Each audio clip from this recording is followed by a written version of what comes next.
नमस्कार साथियों, मैं एडवोकेट कुलदीप सिंह दिल्ली हाईकोर्ट में वकालत करता हूं। पुनः आप लोगों के बीच में उपस्थित हुआ हूं इस यूट्यूब चैनल के माध्यम से। आज हम डिस्कस करेंगे ऑफिसर ऑफ द पार्लियामेंट, जो हमने प्रीवियस वीडियो के अंदर भी डिस्कस किया था।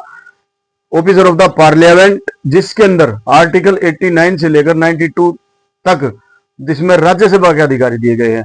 Now we will discuss the Lok Sabha के अधिकारी, यानी कि हाउस ऑफ पीपल के ऑफिसर, जो 92 से लेकर 93 से लेकर 93 से लेकर 93 टू 98, ये जो आर्टिकल है which tell us about the officer of the house of the people, Lok Sabha के अधिकारी। तो नाउ जो है वी विल स्टार्ट आर्टिकल 93 क्या कहता है? 93 कहता है speaker and deputy speaker house of the people. जो अधिकारी कौन होंगे? स्पीकर एंड डिप्टी स्पीकर, ये दो जो अधिकारी होंगे, स्पीकर और deputy speaker the house of people. House of people में यानी कि लोकसभा में एक स्पीकर होंगे और डिप्टी स्पीकर होंगे। तो ये दो जो है इसमें अधिकारी होंगे। The house of people shall as soon as may be choose the two member of the house to be respectively speaker or deputy speaker thereof, so often as the office of the speaker deputy speaker become the vacant, the house shall choose the another member to be speaker or deputy speaker as case may be। Simple बात है भाई। सबसे पहली बात तो speaker होंगे और एक डिप्टी स्पीकर होंगे। अगर ये पोस्ट खाली होती है तो तुरंत एज सुन एज पॉसिबल जो है अनदर किसी दूसरे किसी मेंबर को जो है स्पीकर और डिप्टी स्पीकर बनाया जाएगा। ये आर्टिकल 93 है, बिल्कुल clear. Now we will discuss article 94। Article 94 के अंदर क्या है? जिस प्रकार से राज्यसभा के अंदर चेयरमैन और डिप्टी चेयरमैन होते हैं, उसी प्रकार से राज्यसभा में चेयरमैन और डिप्टी चेयरमैन बोला जाता है। और हाउस ऑफ पीपल के अंदर लोकसभा में स्पीकर और डिप्टी स्पीकर बोला जाता है। तो सेम उनकी वैकेशन का मतलब पद खाली होना और उनका रेजिग्नेशन, उनका त्याग पत्र और उनका रिमूवल, ये तीन चीज है इसमें। जिस प्रकार से राज्यसभा के जो चेयरमैन और जो है डिप्टी चेयरमैन को की पोस्ट खाली किस प्रकार से होगी, रेजिग्नेशन किस प्रकार से होगा, रिमूवल कैसे होगा, तो उसी तरह से लोकसभा के स्पीकर और डिप्टी स्पीकर की पोस्ट कब खाली मानी जाएगी और रेजिग्नेशन कब कैसे होगा और रिमूवल कैसे होगा। तो ये 94 के अंदर दिया गया है। तो 94 के अंदर इसमें भी तो ए और बी और सी तीन जो है पॉइंट दिए गए हैं। पहले में दिया गया है कि shall vacate his office if he ceases to be member of the house of people। seized spelling है CEASES। सीज का मतलब समाप्त हो जाना। अब किसी भी मेंबर, कोई भी मेंबर है लोकसभा का अगर कोई भी सदस्य है, लोकसभा के सदस्य में से ही किसी को स्पीकर बनाया जाएगा और डिप्टी स्पीकर बनाया जाएगा। तो इनका इन सदस्यों की जो समय है, कार्य जो टर्म है वो है 5 ईयर का। तो ऑटोमेटिक ही जो है ये इनका समय समाप्त हो गया, ये पोस्ट समाप्त हो जाती है। तो इस तरह से इसको बोलते हैं वैकेशन, खाली हो जाना। ये पोस्ट खाली हो जाना, तो इसको समाप्त में बोलते हैं। दूसरा पॉइंट जो है इसमें बी में बताया मे एट एनी टाइम, किसी भी समय, by writing in his hand, अपने हाथों से लिखकर एड्रेस करेंगे if such A member of the speaker, अगर स्पीकर अपना त्याग पत्र दें तो डिप्टी स्पीकर को देंगे। अगर डिप्टी स्पीकर त्याग पत्र देना चाहे अपने हाथ से लिखकर वो स्पीकर को देंगे। तो ये जो है बी जो है रेजिग्नेशन का है, त्याग पत्र का मतलब त्याग पत्र का। अब सी क्या कहता है, सी ये कहता है कि may be removed from the office by the resolution of the house of people pass by the majority of the all then the member of the house. यानी कि रिमूवल, तीनों चीज आ गई इसमें, वैकेशन, रेजिग्नेशन और रिमूवल। रिमूवल कैसे होगा, मेजोरिटी से प्रस्ताव पास होगा, जो भी ये इनको हटाने का जो प्रस्ताव होगा मेजोरिटी से होगा। मेजोरिटी का मतलब बहुमत से होगा, लोकसभा के अंदर बहुमत से वो प्रस्ताव पास होगा और उनको स्पीकर और डिप्टी स्पीकर को हटाया जाएगा। अब इसमें प्रोविजो है दो। राज्यसभा के में चेयरमैन और डिप्टी चेयरमैन को के लिए रिमूवल के अंदर उसके अंदर जो है उसके अंदर एक प्रोविजो थी और यहां दो प्रोविजो है। पहली प्रोविजो क्या कहती है कि 14 डेज का नोटिस, सेम नोटिस जैसे राज्यसभा के चेयरमैन और डिप्टी चेयरमैन को अगर रिमूव किया जाएगा तो उनको 14 दिन का नोटिस दिया जाएगा। उसी तरह से ही स्पीकर और डिप्टी स्पीकर को, मैं डिफरेंस भी आपको साथ साथ में डिस्कस कर रहा हूं कि 14 डेज का नोटिस उनको उनके खिलाफ प्रस्ताव लाने से पहले दिया जाएगा।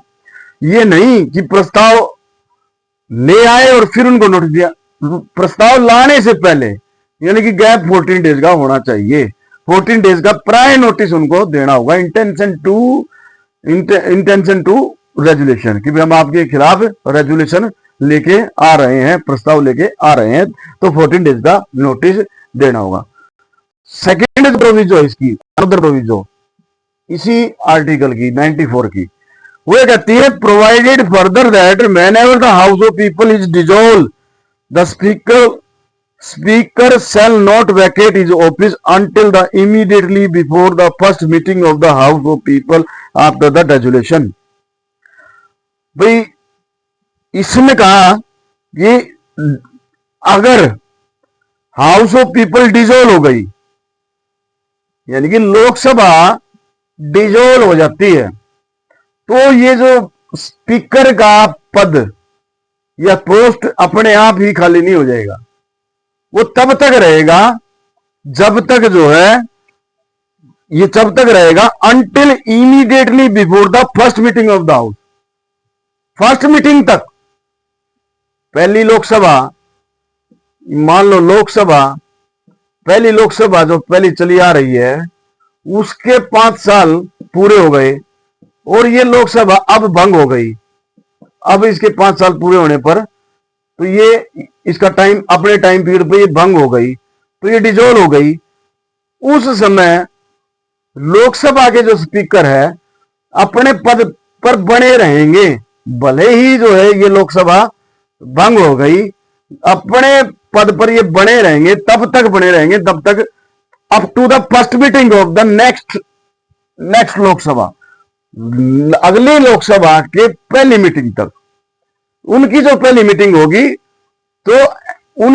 मीटिंग होगी तो वो उसमें दूसरे लोकसभा के स्पीकर को चुना जाएगा और वहां ये उस समय फिर ये पोस्ट वैकेंट मानी जाएगी। यानी कि टिल देन जो है न्यू जो है हाउस ऑफ पीपल का गठन ना हो जाए और उसकी फर्स्ट मीटिंग तक जो है वो अपने पद पर रहेंगे।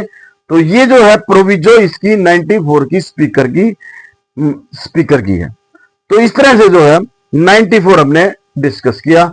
नाउ वी विल डिस्कस 95 में, आर्टिकल 95 के अंदर जो power of speaker, deputy speaker, sorry, power of deputy speaker. जिस प्रकार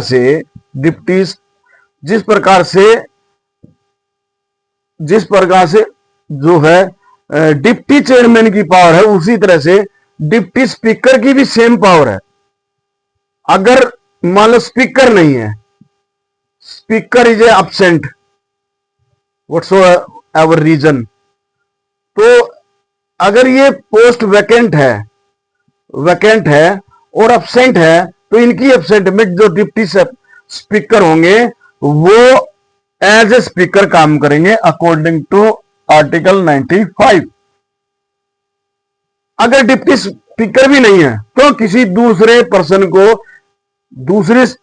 पर्सन को चुन लिया जाएगा। ये आर्टिकल 95 है। नाउ जो है 96, नाउ जो है we will discuss the article 96। अब 96 क्या कहता है? 96 आर्टिकल 96 के अंदर स्पीकर और deputy speaker not to preside while the resolution of his removal from the office under the consideration। इसमें भी 96 में भी अगर इसमें स्पीकर और डिप्टी स्पीकर दोनों के लिए, डिप्टी स्पीकर इन दोनों को हटाने के लिए, स्पीकर को डिप्टी स्पीकर को दोनों हटाने के लिए प्रस्ताव जो है, अगर प्रस्ताव इज पेंडिंग, कोई भी रेजोल्यूशन पेंडिंग है यानी कि अंडर कॉन्स्टिट्यूशन में दिया अंडर कंसीडरेशन, उस पर विचार नहीं, अभी विचार नहीं हुआ है। कंसीडरेशन का मतलब विचार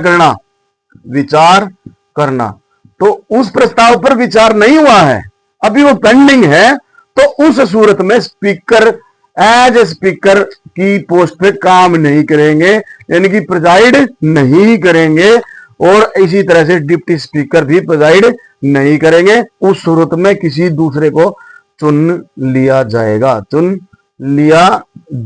लेकिन बोलने का अधिकार है, और जो लोकसभा की जो कार्रवाई होगी उसमें भाग लेने का भी अधिकार है, लेने का अधिकार है। नाउ जो है 95 क्लास 2 में shall apply in relation to every such things they apply in the relation of the sitting from the with speaker और एज ए केस में भी डिप्टी स्पीकर इज एब्सेंट। लेकिन जो इसमें सेम थिंग है, not proceeding but not in the case of the equality of the vote. लेकिन उनको जो वोट देने का जो अधिकार है, जैसे स्पीकर को हर लोकसभा के सदस्यों को वोट देने का अधिकार है, तो यहां स्पीकर के पास, जब स्पीकर एज ए स्पीकर ये काम करेंगे मेंबर, या फिर deputy speaker as a speaker काम करेंगे, तो उनको वोट देने का अधिकार, यानी वोट देने का समय कौन सा होता है? तो जब कोई भी बिल, किसी बिल पर डिस्कशन के बाद वोटिंग होती है और वोटिंग बराबर आ जाए, वोटिंग जो है बराबर हो जाती है, तो उस समय में, यानी टाई बोलते हैं इसको, टाई बोलते हैं, बराबर हो गया, बराबर वोट है, ना कम ना ज्यादा, तो उस समय जो है स्पीकर की वोट डाली जाएगी, स्पीकर अपनी वोट डालेंगे। जिस फेवर में, जिस तरफ स्पीकर की वोट जाएगी वो मेजोरिटी में बिल माना जाएगा, वो मैटर, वो डिस्कशन, जिस पर वो प्रस्ताव मेजोरिटी माना जाएगा। तो लेकिन जब उनको रिमूवल का जो प्रस्ताव पेंडिंग है 96 में, उनको हटाने का प्रस्ताव पेंडिंग है, अंडर कंसीडरेशन है, तो वहां ये वोटिंग राइट उनको नहीं मिलेगा। Otherwise they have right to speak, they have right to take part in the proceeding of the house of people, उनको भाग लेने का अधिकार है। तो ये आर्टिकल 96 है। 97 क्या कहता है? 97 also very very important. 97 also very very important है। 97 है आर्टिकल 97। आर्टिकल 97 के अंदर salary and allowance, salary and allowance, जो वेतन और भत्ते ऑफ द चेयरमैन, चेयरमैन और deputy chairman, deputy chairman as well as speaker और डिप्टी स्पीकर।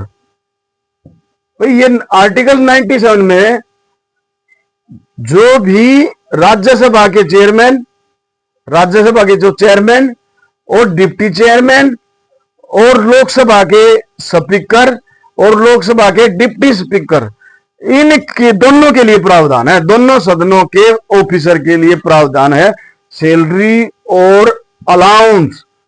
तो उसमें there shall be paid to the chairman, deputy chairman of the council of state, to be speaker and the deputy speaker of the house of people such salary and allowance as may be respectively fixed by the parliament by law,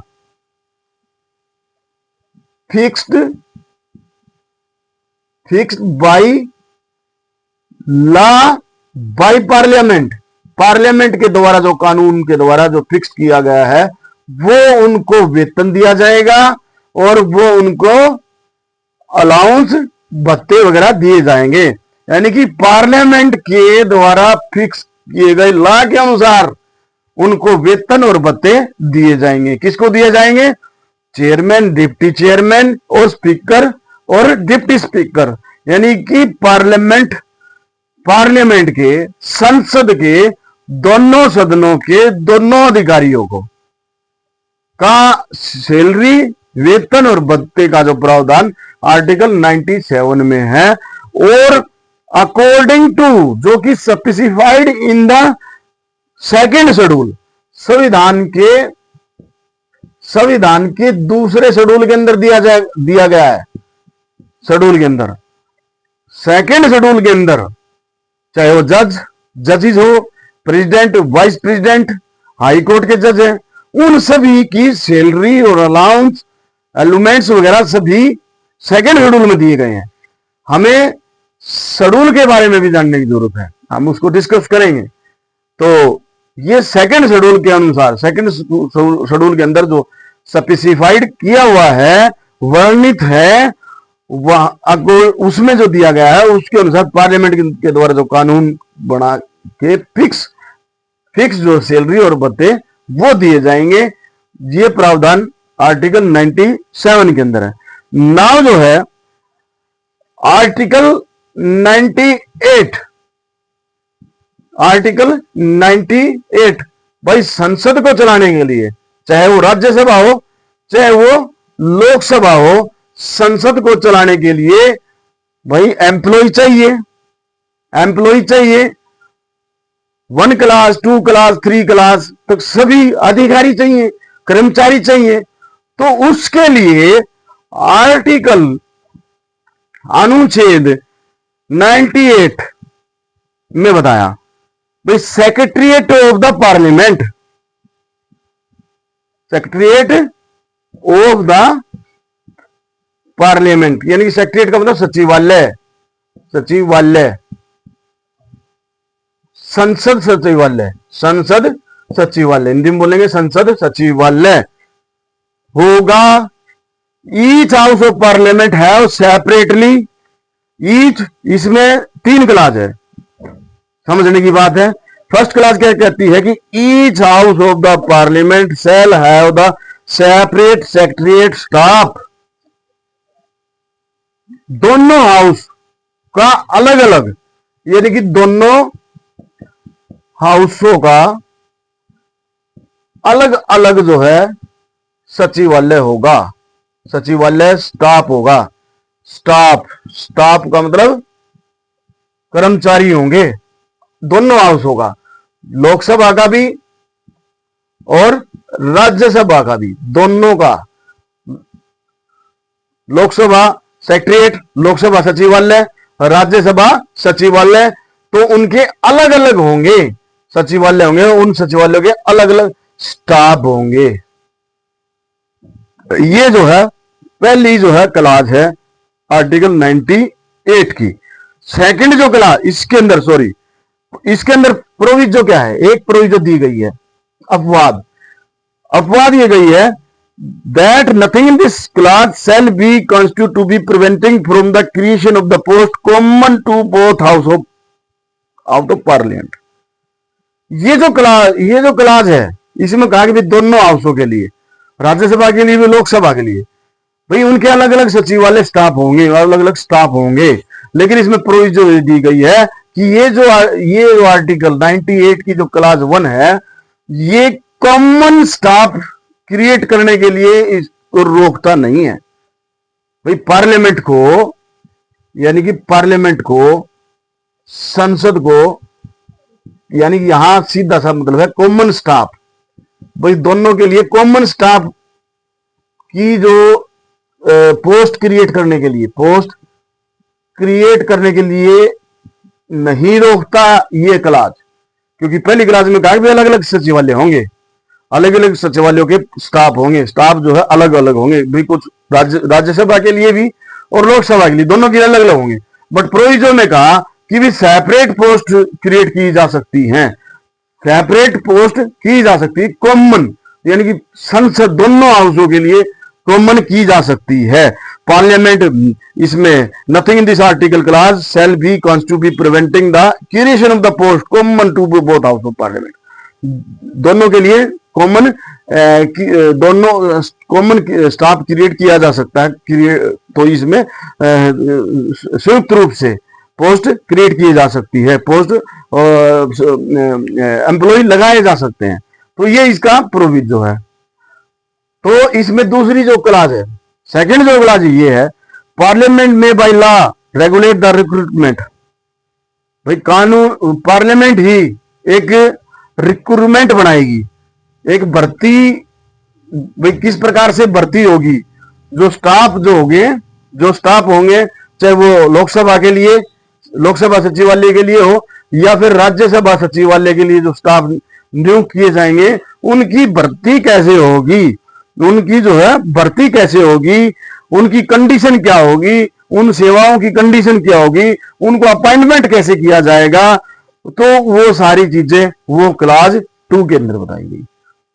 भाई भर्ती कैसे होगी, उनका appointment कैसे होगा, उनकी service की condition कैसी होगी, इस वो स्टाफ जो चुने जाएंगे। तो ये जो है सेकंड क्लास हमें ये बताती है 98 की। अब इसमें थर्ड जो है, until the provision made by the parliament clause 2, president may after the consultation with the speaker, जब तक पार्लियामेंट, इसमें स्पष्ट है, इसमें स्पष्ट लाइनें हैं भाई, until provision is made by the parliament under clause 2। भाई क्लास 2 में कहा कि भाई पार्लियामेंट जो है, पार्लियामेंट कानून बनाएगी, पार्लियामेंट कानून बनाएगी, उस कानून को रेगुलेट करेगी। भाई भर्ती कैसे होगी, भर्ती जो है, इसको मैं यहां लिख देता हूं इसको, ताकि ये अच्छी तरह से समझ में आ जाए। आर्टिकल 98 की दूसरी क्लास, जो भी सचिवालय में, चाहे राज्यसभा सचिवालय स्टाफ, या फिर जो है लोकसभा सचिवालय स्टाफ के लिए जो नियुक्त की जाएगी, भर्ती की जाएगी, उनकी कंडीशन क्या होगी, कंडीशन ऑफ सर्विस से regarding, and as well as जो भी इसमें पार्लियामेंट कानून बनाएगी, इसमें पार्लियामेंट कानून बनाएगी, इनको, इनकी भर्ती की प्रक्रिया, रिक्रूटमेंट जो प्रोसीडिंग और इनकी कंडीशन ऑफ सर्विस, इस पर पार्लियामेंट कानून बनाएगी। ये सेकंड क्लास कहती है। जो भी स्टाफ भर्ती होंगे, चाहे वो राज्यसभा सचिवालय में भर्ती हो, चाहे वो लोकसभा सचिवालय में स्टाफ भर्ती हो, या फिर वो कॉमन भर्ती हो, या फिर वो कॉमन भर्ती हो, किसकी? स्टाफ की, तो उसके लिए पार्लियामेंट कानून बनाएगी।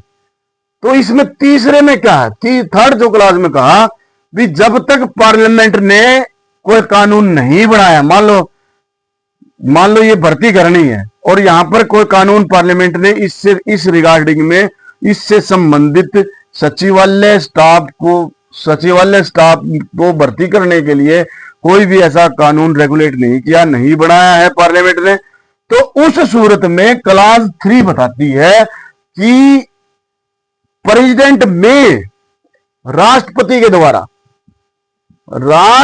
द्वारा यानी कि प्रेसिडेंट ऑफ इंडिया के द्वारा आफ्टर द